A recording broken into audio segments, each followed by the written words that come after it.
وما أرسلناك إلا رحمة للعالمين. Pertanyaan selanjutnya, apakah jika tidak segera membuang sampah maka setan akan bersarang di sampah tersebut? Gitu kan. Kemarin sudah kita bahas ya, bahwasanya Nabi SAW melarang kita untuk beristinja, ya, membersihkan kotoran ketika nggak ketemu air dengan tulang dan kotoran. Ya. Karena kotoran dan tulang itu adalah makanan setan. Jadi setan ini ya senang sama yang kotor-kotor. Otomatis ketika rumah kita ada yang kotor-kotor, ya, segera kita bersihkan. Gitu kan.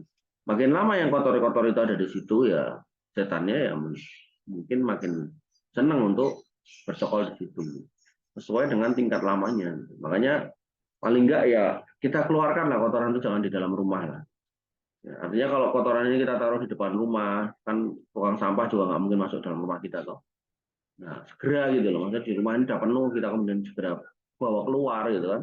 Ya biarin setan itu di pinggir-pinggir jalan gitu, jangan di dalam rumah kita. Gitu.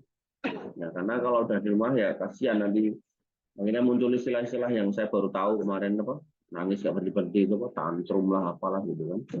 Ya, kemudian ada kesurupan segala macam. Nah, maka kita harus rajin-rajin membersihkan diri kita, membersihkan tempat tidur kita, membersihkan ruangan-ruangan kita, dapur-dapur kita, gitu kan, rumah-rumah kita, agar kemudian tidak jadi tempat bersarangnya setan yang nggak kelihatan. Atau kalau dalam ilmu lingkungan itu ada namanya bioindikator. Jadi indikator lingkungan. Ketika tempat itu kotor apa enggak, munculnya tikus sama kecoak, ketika itu udah ada ya berarti tempat yang muncul binatang itu ya jorok gitu. Ya maka ya harus kita bersihkan. Karena kalau enggak karena setannya, ya karena binatang tadi itu membawa penyakit juga. Jadi kita bisa punya dua orientasi ghaibiyah ya karena setan tadi itu kita menghindari, sama orientasi yang dohiriyah yang kelihatan. Keberadaan kecoa itu mengganggu. Nanti kita kena penyakit segala macam. Tikus juga sama gitu kan. Nah, maka hal-hal seperti ini sebaiknya seorang muslim menjauhkan dari kehidupannya, yaitu menjaga kebersihan gitu. Ya, jangan sampai kita itu kotor, jorok segala macam gitu kan.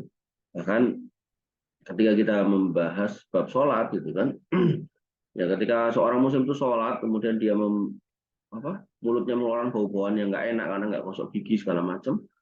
Nah, maka itu dimakruhkan untuk sholat suruh gosok gigi dulu. Karena Nabi SAW mengatakan, laula an asyqa ala ummati la amartum bisiwakin inda kulli sholah. Kalau nggak memberatkan umatku, maka setiap sholat tak suruh gosok gigi. Jadi gosok gigi seorang muslim tuh kalau nggak memberatkan tuh sehari 5 kali ya pas sholat itu. Ditambah pas mandi, misal mandi sehari 2 kali ya berarti 7 kali itu. Ditambah bangun tidur gitu kan ya, berarti 8 kali. Ya, maka harusnya ya giginya seorang muslim itu harusnya sehat-sehat, putih-putih, bersih-bersih, ya dan mulutnya nggak ada yang bau. Harusnya, tapi faktanya ada aja orang Islam yang tidak menjalankan keharusan itu, ya buru-buru waktu sholat sikatan gitu kan, waktu mandi mungkin yang nggak sikatan, bangun tidur yang nggak sikatan, akhirnya seminggu pun juga nggak sikatan gitu kan. Akhirnya giginya pada protoli dan copot sendiri-sendiri. Ada yang kayak gitu. Ya, saya ketemu orang-orang kayak gitu, aneh gitu. Apa yo enak gitu loh. Ya, mulut yang nggak pernah dikosokin giginya itu. Orang lain itu bau napasnya itu bau sekali, apalagi kemudian dia membau napasnya sendiri. Jadi dia malah pingsan sendiri. Ya. Harusnya kita introspeksi diri, jangan sampai kita seperti itu ya. Pakaian juga gitu, sering-sering dicium, jangan sampai kemudian kita lupa sama bau kita, tapi orang lain menjauh dari kita terus kita marah sama dia, padahal sebenarnya kita sendiri yang berbuat nggak bagus buat diri kita gitu. Wallahu taala alam.